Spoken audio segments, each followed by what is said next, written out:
ইলেকশ্যনটো কেনেকুৱা হ'ব? সঁচাকে ভাল হ'বনে? ভাল হ'ব? সঁচাকে ভাল হ'বনে নাই? তাত শুনিছেগেনে? বাৰটা শুনিছেগেনে? শুনিছে?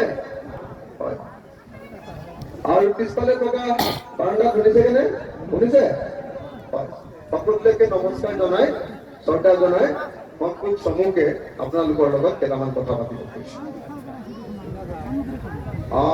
এইকেইদিন আমাৰ মৌলানা বদৰুদ্দিন আজমল চাহেবৰ বৰ খং উঠি আছে। আপোনালোকে গম পাইছেনে নাই?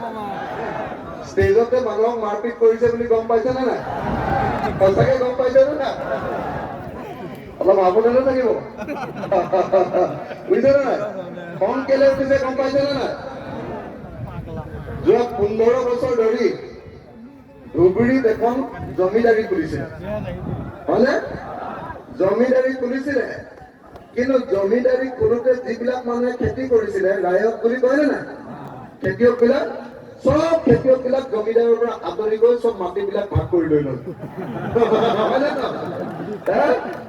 কিন্তু জমিদাৰৰ দমটো খংটো এতিয়াও কমা নাই, আগৰ দমতে আছে, বুজিছে নাই?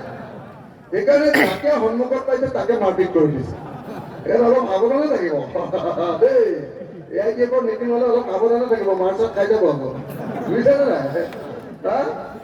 শ্ৰদ্ধেয় ৰাইজ, আপোনালোকৰ ওচৰলৈ আহিলো। যোৱা এমাহ ধৰি মই আচলতে ঘৰ এৰি গোটেই এমাহ ধৰি গোটেই অসমতে ঘূৰি আছো। প্ৰথমতে যোৰহাটত লাগি আছিলো গৌৰৱ গগৈৰ কাৰণে। গৌৰৱ গগৈৰ নামটো জানেনে?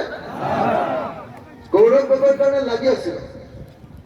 হিমন্ত বিশ্ব শৰ্মাই কয় যে উজনি অসমৰ সব খিলঞ্জীয়া অসমীয়া মানুহ সববিলাক বিজেপিৰ, তো অকল বিৰোধী বিলাকৰ কাৰণে অকল মুছলমান আৰু মিয়া মানুহ বিলাকে আছে, এনেকে বুলি প্ৰচাৰ কৰি থাকে নে নাই? প্ৰথম যোৰহাটত এবাৰ ইলেকশ্যনত